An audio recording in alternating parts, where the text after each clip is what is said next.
11th class maths में आपका स्वागत है। आज के इस लेक्चर में मैं आप लोगों को बताऊंगा कि 11th क्लास का जो पहला अध्याय था समुच्चय, उसका टॉपिक है इसमें अब समान समुच्चय, इक्वल सेट। तो देखिए फिर इसमें अब कि समान समुच्चय किसे कहते हैं।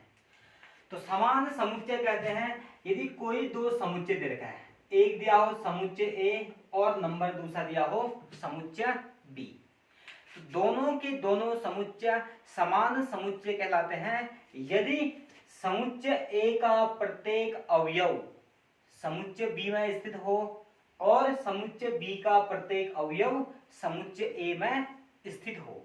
जैसे एग्जांपल के लिए इसमें कहता हूं, यदि समुच्चय ए इक्वल टू इस प्रकार से दिया हो कभी ए बी सी, तो जो समुच्चय बी होना चाहिए समुच्चय बी में भी समुच्चय ए का प्रत्येक अवयव होना चाहिए, ए बी सी, इस प्रकार से दोनों एक जैसे दिखेंगे इसमें। अभी देखना समुच्चय ए का प्रत्येक अवयव समुच्चय बी में दिख रहा है, ए भी दिखाई दे रहा है, बी भी दिखाई दे रहा है और सी भी दिखाई दे रहा है, और साथ ही साथ समुच्चय बी के तीनों अवयव समुच्चय ए में है। तो यदि कभी इस प्रकार का समुच्चय दिया हो कि समुच्चय ए का प्रत्येक अवयव समुच्चय बी में हो और समुच्चय बी का प्रत्येक अवयव समुच्चय ए में हो, तो उस समय समुच्चय ए और बी को कहते हैं हम समान समुच्चय, और इसको प्रदर्शित करते हैं ए इक्वल टू बी, और इसको दर्शाते हैं हम ए इक्वल टू बी। अब इसकी परिभाषा लिखता हूं मैं।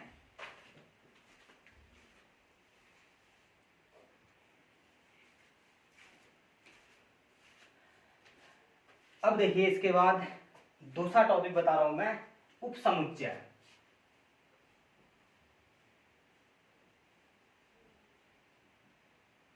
सबसेट।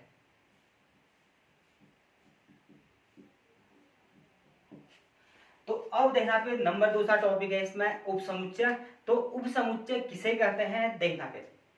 तो उपसमुच्चय में भी कहते हैं हम यदि कोई दो समुच्चय दे रखा है, एक दिया हो समुच्चय ए और दूसरा दिया हो समुच्चय बी, तो इस कंडीशन में यदि समुच्चय ए का प्रत्येक अवयव समुच्चय बी में स्थित हो, तो उस समय समुच्चय ए को समुच्चय बी का उपसमुच्चय कहते हैं। अर्थात यदि समुच्चय ए का प्रत्येक अवयव समुच्चय बी में स्थित हो, तो उस समय जो समुच्चय ए होता है उसको कहते हैं हम समुच्चय बी का उपसमुच्चय। अभी से बी का प्रत्येक अवयव ए में होना कोई आवश्यक नहीं है। यदि ए का प्रत्येक अवयव बी में हो, बी का प्रत्येक अवयव ए में हो, तो वह समान समुच्चय हो गया। यदि केवल ए का प्रत्येक अवयव बी में स्थित हो और बी का प्रत्येक अवयव ए में हो भी सकता है, नहीं भी हो सकता है, तो ऐसे कंडीशन में समुच्चय ए को कहते हैं हम समुच्चय बी का उपसमुच्चय, और इसको दर्शाते हैं ए सबसेट बी से, इसको दर्शा देता है ए सबसेट बी। अब देखना फिर इसका एग्जांपल। अभी इसका एग्जांपल में यदि कोई समुच्चय दे रखा है इस प्रकार से 1 2 3, तो समुच्चय ए का प्रत्येक अवयव बी में होना चाहिए 1 2 3 4 5, ऐसा हो सकता है। जैसे अभी समुच्चय ए का प्रत्येक अवयव दिखाई दे रहा है समुच्चय बी में, तो अभी समुच्चय ए कहलाएगा समुच्चय बी का उपसमुच्चय कहलाता है इसमें। तो अब इसकी परिभाषा भी लिखता हूं मैं।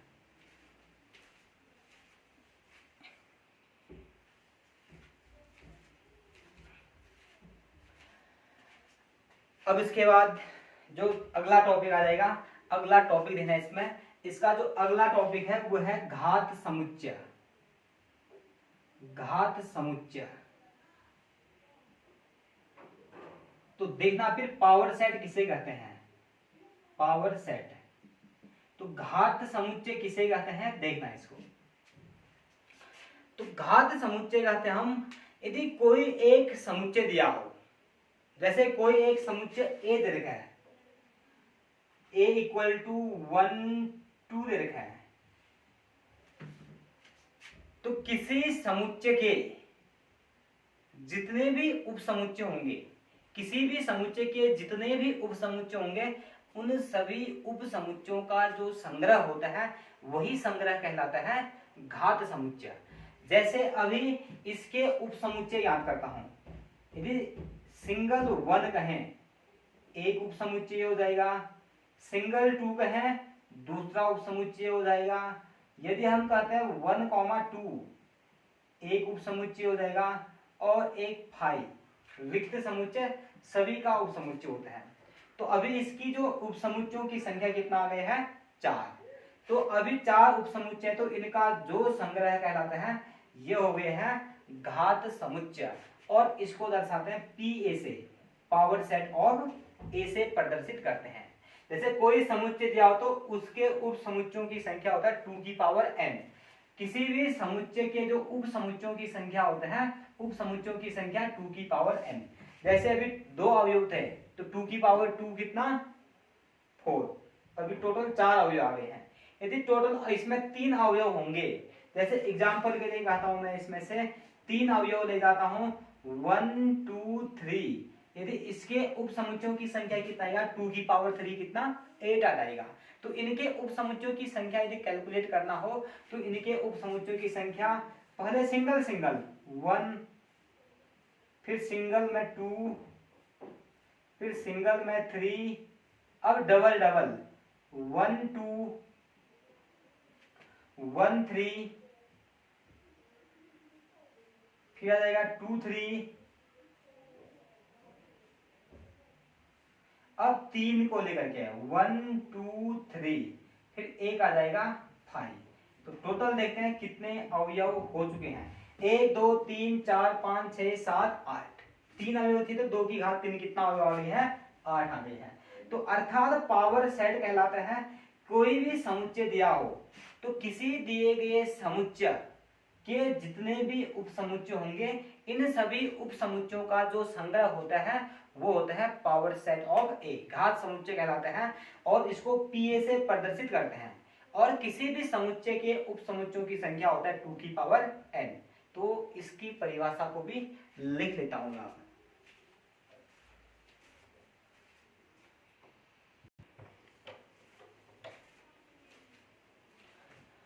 तो देखिए, फिर अभी मैंने 3 समुच्चय बताया इसमें। पहला बता रखा है समान समुच्चय, दूसरा बता रखा है उप समुच्चय, और नंबर तीसरा बता रखा है इसमें घात समुच्चय। तो और इसी में इनकी परिभाषा लिख रखा है, और इनकी परिभाषा लिखने के बाद लास्ट में इसमें लिखा है मैंने, यदि किसी समुच्चय ए में अवयवों की संख्या n हो तो इसके उप समुच्चयों की संख्या कितना होता है, इसके उप समुच्चयों की संख्या बराबर 2 की पावर n। तो आप लोग एक बार इन सभी को नोट कर लीजिए इसमें से।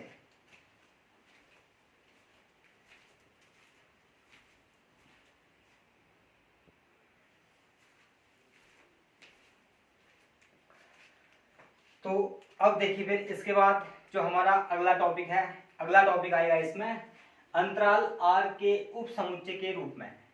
जो भी दिया होगा कोई वास्तविक संख्याओं का जो भी अंतराल होगा, इसके उप समुच्चय के रूप में क्या होगा देखना। तो इसमें 3 प्रकार के अंतराल है। नंबर 1 विवृत अंतराल, ओपन इंटरवल, नंबर दूसरा क्लोज्ड इंटरवल, और नंबर तीसरा सेमी क्लोज्ड इंटरवल। तो सेमी क्लोज्ड, इसमें तीनों का अर्थ देखना। जैसे कभी दिया हो क्लोज्ड इंटरवल a, b दिया हो, अभी इसमें पहला है ओपन इंटरवल, तो ओपन इंटरवल आप लगाते हो इसमें से ओपन इंटरवल a, b।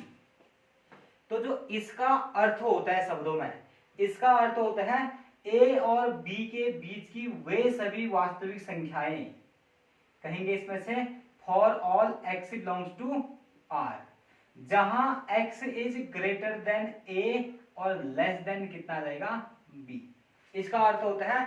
लेकिन अभी इसमें ओपन इंटरवल है तो a और b शामिल नहीं होगा, लेकिन a और b के बीच की सभी वास्तविक संख्याएं होते हैं। तो नंबर दूसरा आएगा इसमें क्लोज्ड इंटरवल। क्लोज्ड इंटरवल का अर्थ होता है यदि कभी क्लोज्ड इंटरवल a, b दिया हो तो इसका अर्थ होता है प्रत्येक वास्तविक संख्या के लिए, for all x belongs to r के लिए a और b के बीच की सभी वास्तविक संख्याएं तो होंगे ही होंगे, और साथ में इसमें a भी शामिल होगा और b भी शामिल होगा। तो यहां से कहेंगे जहां x इज, यहां देखा जहां x is greater equal a भी शामिल है तो इक्वल का साइन, लेस इक्वल b। अभी a और b के बीच की सभी वास्तविक संख्याएं तो है ही है, लेकिन इस वाले में इसके साथ साथ ए और बी भी शामिल है। नंबर 30 है सेमी क्लोज्ड इंटरवल, अभी अर्ध समृद्ध अंतराल। ये दो प्रकार से आते हैं, एक पहला इस प्रकार से, तो ऐसा एक इस साइड से क्लोज, इस साइड से ओपन हो सकता है, या नंबर दूसरा इस साइड से, नंबर दूसरा का सकता है पहले साइड से ओपन दूसरे साइड से क्लोज, ऐसा हो सकता है। तो इस वाले में भी ए और बी के बीच की सभी वास्तविक संख्याएं तो होंगे, लेकिन ए शामिल होगा लेकिन बी शामिल नहीं होगा। तो x ग्रेटर इक्वल हो जाएगा a, लेस देन कितना रहेगा b। इस वाले में भी a और b के बीच की सभी वास्तविक संख्याएं तो होंगे, लेकिन b शामिल होगा, a शामिल नहीं होगा। इसमें क्या आएगा, for all x belongs to r, जहां x is greater than a, less equal कितना रहेगा b आ जाएगा। तो इस प्रकार से हम किसी भी वास्तविक संख्याओं का जो उपसमुच्चय के रूप में होगा इस प्रकार से लिखते हैं। और कभी जब वास्तविक संख्याओं को कभी संख्या रेखा में दर्शाना होता है, जैसे कभी दिया हो इस प्रकार से, ऐसा दिया हो ओपन इंटरवल 1,2 को संख्या रेखा में दर्शाए कहोगे, तो इसमें संख्या रेखा बनाएंगे 0 1, इधर 2 फिर 3 आ जाएगा। 1,2 है तो 1 को इधर गोल किया, 2 को गोल किया। अब इसमें से तो इनके बीच की सभी वास्तविक संख्या है तो यह आ जाएगा, इतने को हम डार्क कर देंगे। अभी ए और बी शामिल नहीं है तो ए और बी को हम डार्क नहीं करेंगे। जैसे कभी दिया हो यही चीजें दिया हो क्लोज्ड इंटरवल 1,2 दिया हो, तो उस समय 1 और 2 भी शामिल है तो 1 और 2 को भी हम डार्क कर देंगे इनके साथ साथ। यदि कभी इस टाइप का दिया हो ओपन इंटरवल 1 क्लोज्ड इंटरवल 2, तो यहाँ पर केवल हम गोल करेंगे, इसको डार्क नहीं करेंगे। यदि कभी इस प्रकार से दिया हो, इस साइड से दिया हो क्लोज्ड इंटरवल, यहाँ से ओपन, तो उसके बाद 2 शामिल नहीं है, इधर गोल करेंगे, इस वाले को क्या करेंगे हम डार्क। तो इस प्रकार से हम किसी भी इंटरवल के रूप में जब वास्तविक संख्याओं को दिया हो तो वास्तविक संख्याओं का हम संख्या रेखा में इस प्रकार से निरूपित करते हैं और इसको लिखा जाता है इस वाले में।